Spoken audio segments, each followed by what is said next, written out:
Hello and welcome to our Off the Road technical webinar on pension benefits taking income. My name is Lisa Webster. I'm Senior Technical Consultant here at AJ Bell. This session I'm going to be talking about the income options under pensions. Last time in my webinar I talked about how you access pension benefits. So in terms of the normal retirement age, the circumstances when you can take benefits early, had a look at all the different lump sum options, and I also looked at the taxation of flexible pension payments. So if you are wanting to find out about any of that, that webinar is still available on the website, but today I'm moving on and talking about the income options. If you want to ask questions as we're going through, on your screen you should have a little arrow on the top right hand side. If you click on that, the little box should appear and you should be able to ask any questions. I'm not going to be taking them as we go through, but if you do put anything in there, then either myself or one of my colleagues will come back to you. So please do feel free to ask questions as relevant as we're going through if anything's not clear. So today I'm going to look at, first of all, the different income options available under pensions. I'll then turn to looking at a bit more of the details.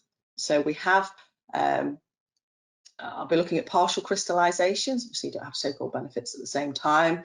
We're looking at fund splits and the practicalities and some of the issues around that. And then I'll look at some of the complications and things you should be aware of and drawdown transfers and points to consider on those. So first of all then, taking income, and look at the different options available under pension schemes. So first up there we have scheme pension. Now this is only available from occupational schemes, so we're looking at defined benefit schemes, whether that's final salary, career average schemes. So an increasing rarity to still be, these schemes still to be open for members in the private sector, but there's plenty of historical ones still out there, and certainly public sector still have scheme pensions. I'm not going to go into lots of details about that, that's not our specialist area. So that's actuarially calculated how the scheme pension is taken. We also have on here lifetime annuity, and again, not going to go into an awful lot of detail, it's not our area, but you can use money that's built up in a SIP. So those funds can be used to purchase a lifetime annuity from an insurance company.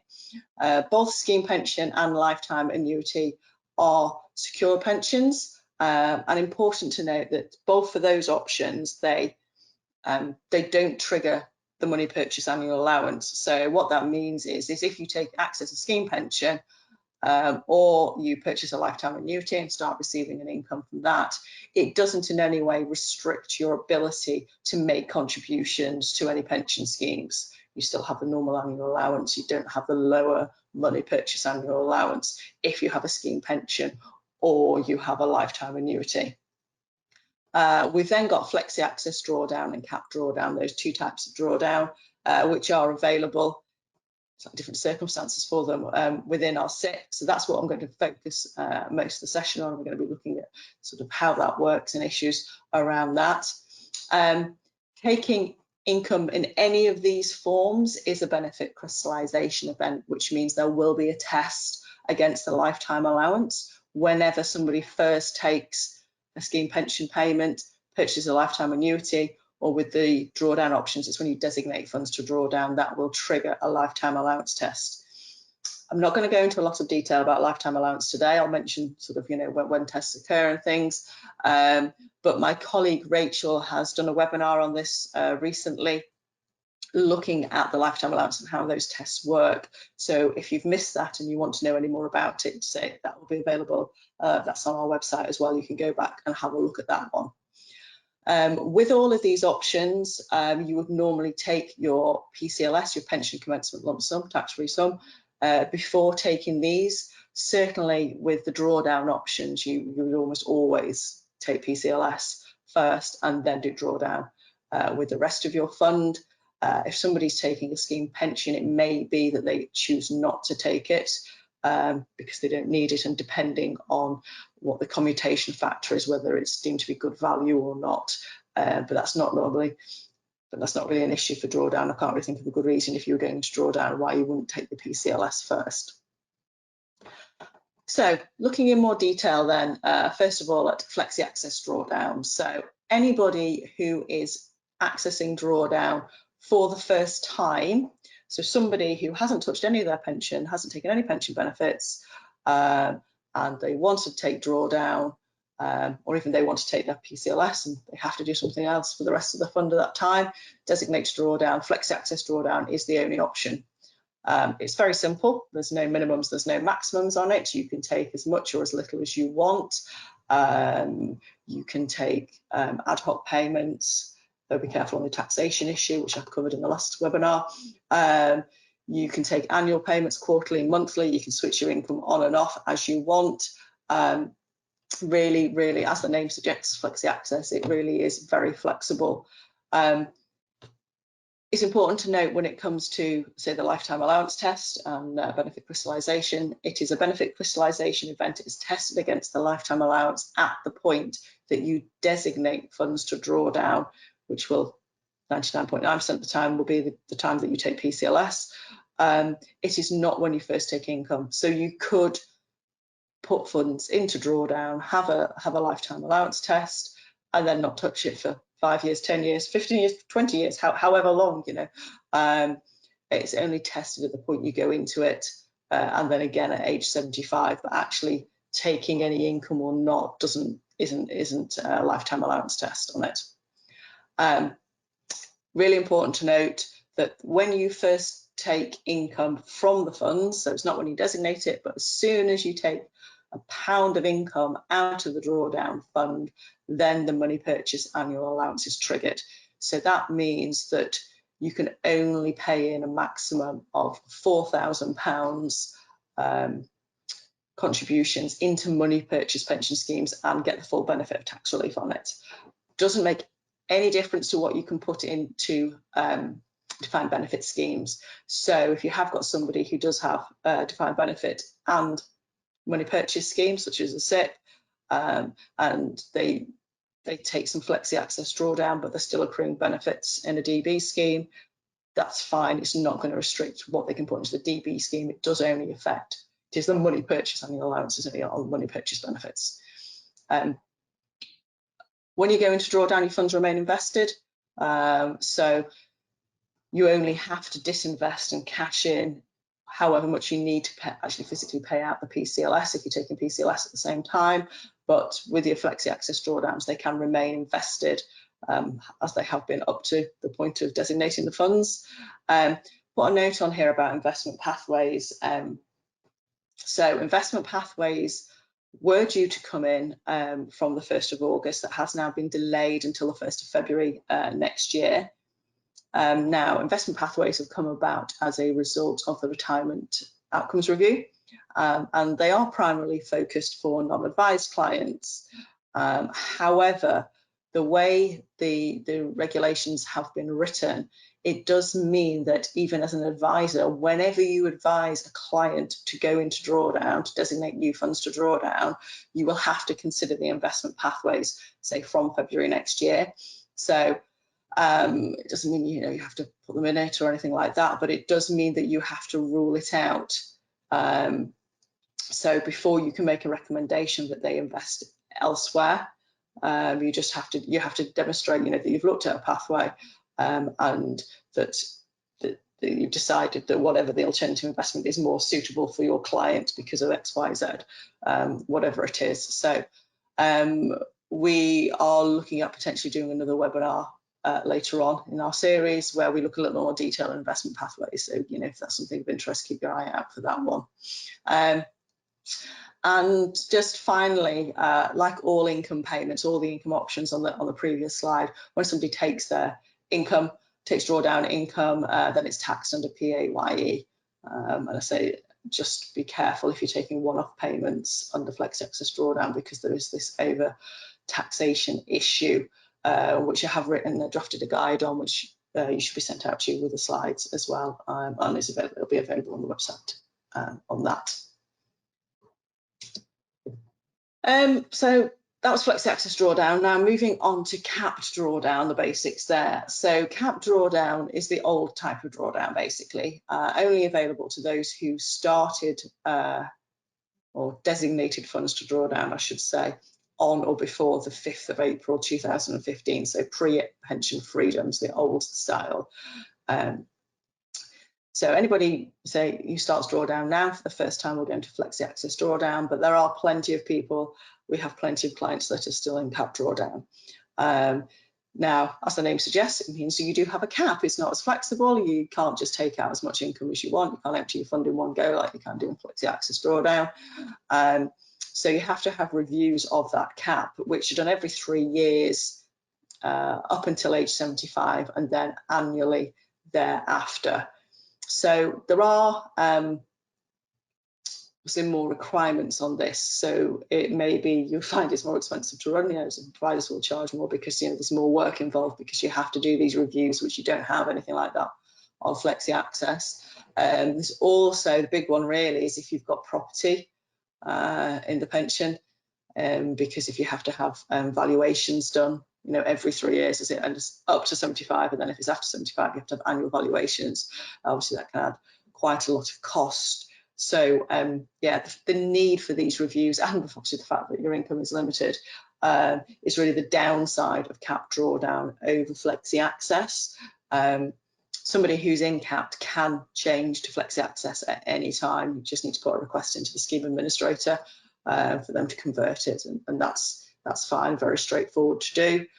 But see, on the flip side of that, the advantage of staying in cap drawdown is that if you're taking income, it doesn't trigger the money purchase annual allowance. So taking any income under cap drawdown doesn't restrict your ability to make contributions into other money purchase schemes. So there are pros and cons, and it will depend on the client's circumstances what's most appropriate. If they're never going to contribute more than £4,000 a year anyway, then really you'd probably convert it to Flexi Access if you knew that was a certainty. Obviously, if they're not, and that is important, that ability, then you wouldn't want to convert it. So definitely pros and cons. So you can convert it at any time if you want to, as you need to. But once it's done, it's a final decision.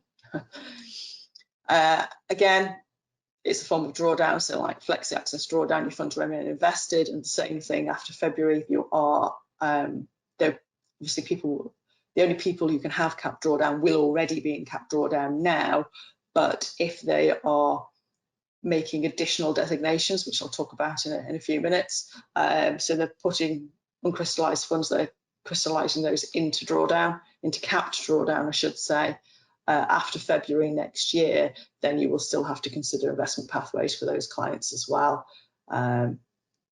So yeah, so just to be aware of on that. And again, yeah, subject to income tax on that. So looking at how the reviews work then for cap drawdown, and some idea of how much you can actually get out. So on the date of the benefit crystallisation event, so initially, the initial benefit crystallisation event, obviously for these ones would have had to be 2015 or earlier. Then there would have been this is sort of the method of how the cap would have been calculated, but going forward you still have these reviews every 3 years, and this is the basis that we have to review it on still for ongoing for those people who still are uncapped, so or annually after age 75. So the income will be based on the client's age at the date of that review. It'll then, we look at the 15-year gilt yield, rounded down, we look at the fund size, and we look at the fund size. So this is an extract from the GAD tables, the Government Actuary Department tables, which sets out the maximum income you can have under drawdown. They're all the same now. You used to have separate male and female tables, but that got changed a few years back, gender equality, so everybody gets the same now. So as an example, I've highlighted the column on here, which is 0.5%, which is what the gilt yield is that's relevant for June. If anybody was having a review in June 2020, that's the rate that would apply. So, for example, if I looked at somebody who was 62, I can see in that column there, it's got a maximum of £40 there. It says £40, so that's the basis amount. So that means they could have £40 per £1,000 pension pot. But then we have this uplift factor as well, which came in. I mean, the uplift factor has changed a few times since A-Day. It's gone up and down a few times. But at the moment, since pension freedoms have been around, it's been 150%. So it says £40 in that column per £1,000 of pension. It's actually £60 by the time you factor in the uplift. So that means that a 62-year-old that was reviewed today in cap drawdown would be able to take out £60 per £1,000 of pension fund. So looking at 6% as sort of the withdrawal on that. And I say obviously they would be reviewed on an ongoing basis. There are also certain other times when it'll get reviewed, as well as they say the 3 years before 75 annually afterwards. So you designate additional benefits, so you put more funds into the cap drawdown, then a review would be carried out then. Members can request additional reviews. May happen if they've had a particularly, good or bad investment, depending which way, then whether they're wanting to be cautious or whether they wanted to increase their income and it's all something that's gone up in value or whatever it is. Member can request it, and if the scheme administrator agrees, they can carry out an additional review without waiting for the 3 years, but it will only be on the anniversary. You can't, just do it at any point in time. Pension sharing order. So this is if somebody is in cap drawdown, they get divorced and there is a pension debit against their pension fund, which means they have to, part of their pension has to be paid out to their spouse, transferred out to a pension in their ex-spouse's name. At that point, they'd have to do a review, immediately as the transfer, as the pension sharing order is paid out. But the actual, obviously, if the income's gone down, it doesn't actually apply to the next year, the next drawdown year on that. And similarly with a partial annuity purchase, because you can purchase a lifetime annuity out of drawdown funds. So it may be that if you don't use all of your fund, you just use part of it. Obviously that's a reduction that's going out of the fund, and so you'd have to do a review of the maximum income at that point in time. But again, it wouldn't actually kick in, the reduction in the maximum amount, until the next drawdown year on that. Okay, so moving on to partial drawdown then. So when it comes to first accessing benefits, it's not an all or nothing choice. You don't have to take all your pension funds out at the same time. You can designate, you can take just a small portion of your tax-free cash and then designate the appropriate drawdown funds with it. If you have somebody who's never taken any benefits, so the whole of their pension fund is uncrystallised, when they enter partial drawdown, initially that will create a new arrangement within their pension scheme for a crystallised fund. So you would then have two separate arrangements. One is the uncrystallised fund and one is the drawdown fund. Now, different providers might actually, their systems might deal with this slightly differently. Sometimes they will be, the investments themselves will be ring fenced, and sometimes they will be notionally split.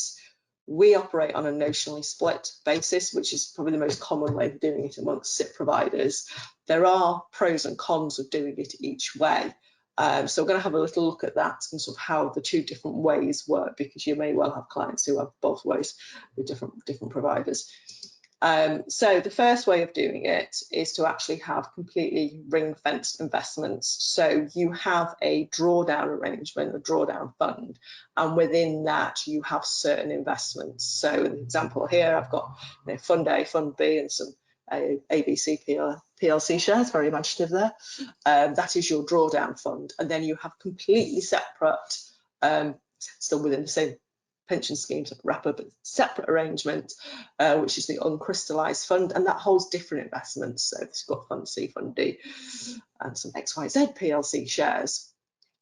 So they are separate. Now, there's no reason why you couldn't have the same investments and underlying investments in both of them, but the point is they are kept separate, so that if you want to take any income, then you have to disinvest from your drawdown fund. Even if you may have some cash sat in your uncrystallised fund, you can't use that to pay out the drawdown because they are separate. You have to take it from the drawdown fund investments. And conversely, if you have contributions, that cash is going to go into your uncrystallised fund, and then you invest it from there. It does keep things cleaner because everything is separate, and you can see what's what and what's your drawdown fund, and you may want to put income units and things in your drawdown fund, and then accumulation units in your uncrystallized fund. But it is less flexible. You can't just disinvest from anywhere to fund those payments for paying out income under drawdown. So the alternative way of doing it is to have a notional split of investments. So you have all your funds and your shares and everything that you've got in here, and then we just have a percentage split, a notional split percentage of, or everything is a drawdown fund, and a percentage of everything is your uncrystallized fund. And if you want to take any income from this, you can take it from anywhere you like. And it just means that your percentage split between your drawdown and your uncrystallized fund will move. So if you take income, you can see the lines shifted a bit to the left there. If you take income, basically that's going to reduce the percentage of your drawdown fund with a corresponding increase in your uncrystallized fund.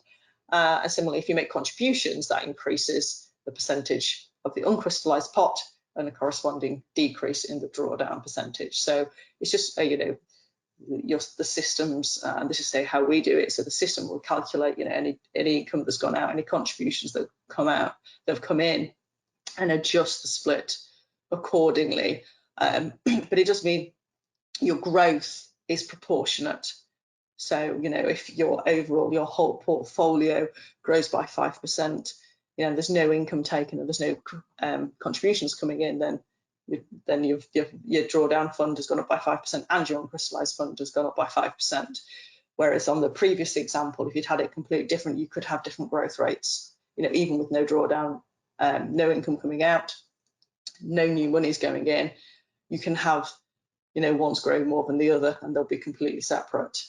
So it is a bit different how it works.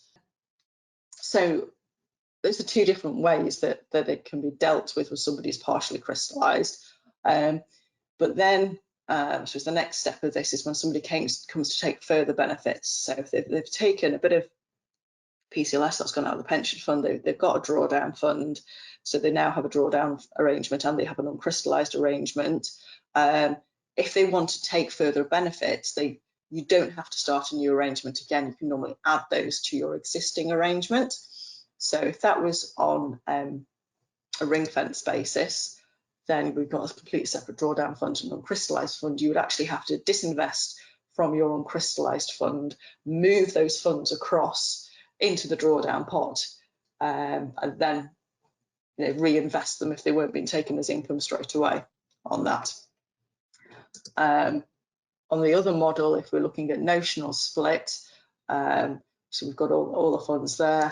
It just means that if you make an additional designation, then to your drawdown fund, your drawdown fund's going to get larger and your uncrystallized fund is going to get smaller. Those percentages are going to change, and so that line's just going to shift across to the right this time because more of the high proportion of the fund has gone into drawdown. So what I've got now is just a bit of a case study of Barry's drawdown journey, looking at things in a slightly different way. Different representations work different to people's minds work in different ways. You might prefer one or the other. But here we have Barry, who first took his benefits in 2012 when he turned 55. He had £320,000 in his SIPP at that time. And initially, he just crystallised £80,000, of which, so 25% of that was his pension commencement lump sum, tax-free cash. So he had £20,000 there. And then he designated 60,000 into capped drawdown because this was pre-2015, so he could do that. So he wasn't taking any income. All he was doing was getting a little bit of tax-free cash out. So the pie chart there represents, he's got his £325,000 fund, that's the whole pie. And then he's got his PCLS element, part of that that's going to come out in the red. He's got his cap drawdown fund in the light grey there, and then the rest of it will remain uncrystallised. So the PCLS bit, obviously that gets paid out. So that's £20,000 that's coming out of his pension altogether. So once that's been paid out, he will end up immediately after crystallisation with a fund value of £300,000. of which 60,000 is in cap drawdown and the remaining 240,000 is uncrystallised.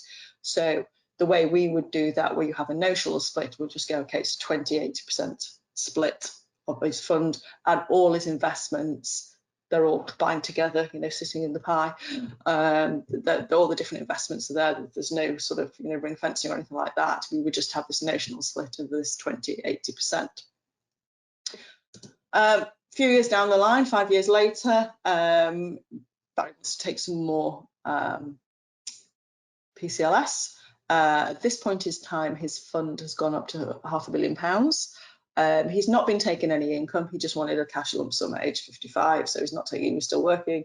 Didn't take any income. He was still making regular contributions. Because he's made regular contributions, our fund split has changed. So instead of being 20-80%, it's now 15-85%. The cap drawdown fund, which was previously 60,000, has grown to 75,000. That's just investment growth on there. The uncrystallised fund has gone up from 240,000 to 425,000, but that's going to be grown because of the fact he's still making contributions, plus it'll have the investment growth on it as well. Now he wants to crystallise a further £180,000, so he wants to take a further PCLS payment of £45,000 and add, in order to do that, he will have to put another 135,000 into his drawdown fund. So that will look like the PCLS bit again. Like we had before, there's a bit more PCLS that's going to be going out, and then it's going to make a lot more of his fund being moved into the cap drawdown. So after that's happened, his fund has gone from 500,000, his PCLS of 45,000 has been paid out. So immediately after crystallisation, his fund is now going to be worth £455,000, which he's going to have 210,000 in capped drawdown and 245,000 uncrystallised. And then we work out the split again. At that point in time, we've got this 46.15 and 53.85. Now, his second crystallisation was in 2017. So here, showing that he's going into cap drawdown. Because he had cap drawdown, he'd gone into cap drawdown before 2015, he can do that. He can choose to designate further funds into that cap drawdown pot, even though this crystallisation event is post-pension freedoms. That's absolutely fine to do that. And in fact, we did have a lot of clients, I'm sure some of you listening will have had clients that did this, who, if they were over 55, they put just, even if it's just a tiny bit of their fund, into cap drawdown before 6th of April 2015, just to give them the ability to add to it later, and to be able to take not just more PCLS, but also to be able to take income under cap drawdown without triggering the MPAA. So, you know, you can do this, you can add to it. Conversely, of course, Barry could switch this to Flexi Access drawdown, you know, at the point he made the additional designation, or at any time since 2015. If he just decides he wants to take more income, if he wants to take, or just doesn't want the reviews, then that's absolutely fine too. He can switch it at any point in time. So moving on to just a few complications, things to be aware of when it comes to drawdown funds. First of all, pre-A-Day funds. So this is where somebody went into drawdown before 6th of April 2006. These funds have to be kept separate. Now these could be cap drawdown funds now, or Flexi Access drawdown, could be either, but they originated, say, before A-Day. In those circumstances, those funds always have to be kept separate, so you can't do an additional designation to those funds. You cannot add to them. If you have any other uncrystallised funds that you want to put into drawdown, they have to go into a new arrangement, not in with the pre-A-Day funds. The reason for that is to do with lifetime allowance tests, because your pre-A-Day funds were never tested against the lifetime allowance, and you can never have a lifetime allowance test arise because of those funds, but you need to know sort of how much they are worth if you have any subsequent benefit crystallisation events, because you have to, though no charge can arise out because of these funds, no charge can arise in relation to them, they will still use up some of the lifetime allowance to determine what you've got left to making crystallisation events since A-Day. And so it just complicates it. If you put everything in together, it would really complicate things. So pre-A-Day funds always have to be kept separate. When you do drawdown transfers, they also have to be kept separate, but they can be added to. So what that means is if you have a client who's gone into drawdown with 2 different providers, they've got separate pension funds, and you find for whatever reason, you know, they might have, you know, a Flexi Access drawdown fund with us, they might have a Flexi Access drawdown with another provider. They decide they want to transfer that in to us. We can't merge it with the Flexi Access drawdown left one of those things, so they would have to transfer that in and keep it in a separate arrangement. So you can end up with 2 Flexi Access drawdown funds arrangements within one SIPP, and you can't merge them together. It's just one of those rules. Or, you know, and it could be a cap drawdown transfer as well. You know, they're transferred in, they always have to be kept separate.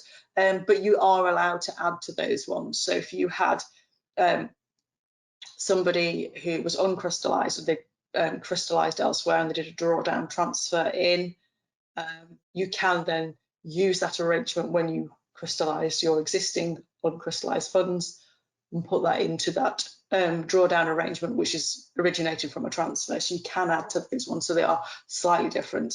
But because of the certain rules where you have to keep things separate arrangements, it can get a bit messy. You can have somebody's pension fund might look like this. This is on the ring-fenced basis. They might have a pre-A-Day fund that's always going to be separate. You can never add or do anything with that. You might have a cap drawdown fund which might have originated in this pension. You might then have uncrystallised funds still, but you could then have another, like have a separate Flexi Access drawdown fund. So, for example, if they were in cap drawdown with this as their existing pension, they had another pension somewhere else, which maybe they've crystallised post A-Day, post pension freedoms, I should say. They've Flexi Access drawdown has been their only option. They might have just taken the PCLS, you know, so not triggered the MPAA, and then they've transferred that in. You have to keep that separate as well. So yeah, you can end up with this. And obviously, if you have multiple transfers in drawdown, you can actually end up with an unlimited number of these. Obviously, be quite unusual, but yeah, it is theoretically possible to have any limit of these and have to have them all separate. You know, and if this was on a ring-fence basis, you know, where depending on where you're taking your income from, you've got to disinvest different investments. You can see how that can get quite complicated on that. If you are on a notional fund split, it is simpler to handle, I suppose, but it just means you end up with, you know, all different percentages. Instead of having X and Y, we've got W, X, Y, and Z, and again, unlimited, you know, for each arrangement. But at least with these, I say, if you're, you know, wanting to take income, you can still use it for whichever investments, it's not having them all separate. So yeah, I think that is an advantage of doing it this way when you have lots of arrangements. Otherwise, it can get quite complicated. One of the downsides with this, though, I touched on earlier about investment pathways. Once investment pathways come in, I think the investment pathways, when the rules have been written, people have been very much thinking about the ring-fenced method, because if you have an investment pathway that is your drawdown fund, and if you take an income, it has to come out of that fund, that kind of works. But on a notional basis, I think we will see there will be issues, because you will have, if somebody did go into an investment pathway, but that could be an investment pathway, so Fund A, where we've got it there, that might be an investment pathway, and then the others are all something else. And then you want to take some income, you can actually take income from anywhere, you know, which is fine, and you'll still be able to do that. But then you'll end up with an investment pathway. The actual value of that investment won't actually match your drawdown fund. which means you might end up with some funny looking valuations and reports and things, but something we're going to have to deal with. And the same thing, most of the providers will have that issue as well, because this is the more common way of doing it with SIPPs. But you know, we'll see what happens, I say, with pathways, and I'm probably going to do a bit more of a technical webinar on that later on as well. Okay, last thing I'm going to talk about then, just a little bit more on drawdown transfers. So first of all, with drawdown transfers, the important thing is that they have to be on a like-for-like basis. So you can't transfer from annuity or scheme pension to drawdown. It has to be designated to drawdown in one with one provider and then transferred across, and it has to be transferred in full. So you can't split. So when somebody's uncrystallised, you can split that however you like. You do partial transfers, that's absolutely fine, no problem. But yeah, when it comes to drawdown, it's an all or nothing with that arrangement. Obviously, if you have somebody who's partially crystallised and they've got a drawdown fund and uncrystallised funds, then you can just do the drawdown fund, not the whole pension fund, just the drawdown arrangement. But yeah, the actual crystallised funds themselves have to be kept together. And as I've mentioned already, it has to go into a new arrangement. Now, this like-for-like basis can cause some issues. It's often thought, it certainly has been thought that providers that don't offer drawdown and that they can't pay out PCLS and then do a transfer, because if they can't put it into drawdown, then you can't do a like-for-like basis.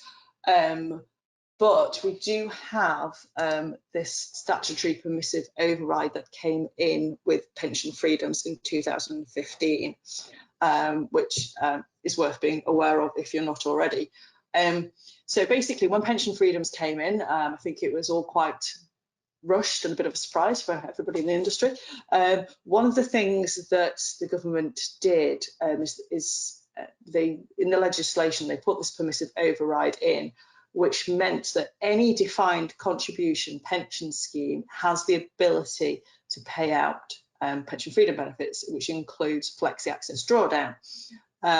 And it doesn't have to be in their scheme rules. So I think they did this obviously because it was a relatively short time scale, and so the pension schemes, you know, didn't have to rewrite their rules to be able to offer pension freedoms. So to say any defined contribution pension scheme can, according to the legislation, can designate funds to draw down regardless of what their scheme rules say. Now, you often get schemes, you know, I'm sure also you will have clients that maybe have, whether it's retirement annuity contracts, Section 32s, the most obvious ones, where they will have a policy where the only option is PCLS and then annuity purchase. And in most cases, for those clients, if you thought drawdown was a more appropriate option for them, you would probably just, you know, transfer them uncrystallised funds, transfer them over to SIPP, pay out the PCLS, take the drawdown, no issues there. Where the issue particularly arises is that a lot of those policies, the older policies, may have protected lump sums. So they will have been established before A-Day, and they would have had entitlement to more than 25% tax-free cash. So, and if you transfer that, a lot of them are single policies, you can't do a block transfer. You will lose that entitlement to that extra tax-free cash, which creates a bit of dilemma, because, you know, do you take the extra tax-free cash but then they have to have annuity, or do you lose it, lose the extra tax-free cash so you can have drawdown? But you shouldn't have to make that choice, because of this override. Even if the scheme says they only offer annuity purchase, they should be able to designate the funds to drawdown. Because say it doesn't have to be in their scheme rules, and their systems don't have to be able to actually physically pay it out. They don't have to do anything. All they have to do is be able to say, we have designated these to drawdown, and as soon as they've done that, you can then do the like-to-like transfer to a provider that can pay out the drawdown, flex access drawdown for them. What the receiving scheme will just need confirmation, usual transfer information, but it's, yeah, that the funds are designated into flexi access drawdown in the member's name. the date that designation occurs, the amount, the fund that was designated. Technically speaking, they have to have confirmation of whether the MPA is triggered, but if these schemes can't pay income, then it's not going to have been triggered because they wouldn't have taken any income of it. And if that is of use to you, certainly we have had cases where providers have said they couldn't do it, where we've spoken to them. I think it is getting increasingly known about now, but if anybody sort of queries it, then the legislation where they can find they can do this is I've just put that on the slide there, section 273B, Finance Act 2004, for those of you that like reading legislation. So yeah, it can be useful, that one. Okay, that's about all. So just in summary, yeah, benefits don't have to be taken all at once. You can take as little or as much as they want in terms of partial crystallizations. Fund splits can be ring fenced or notional. That's down to the provider how they will do that, and how they operate on a practical basis is quite different.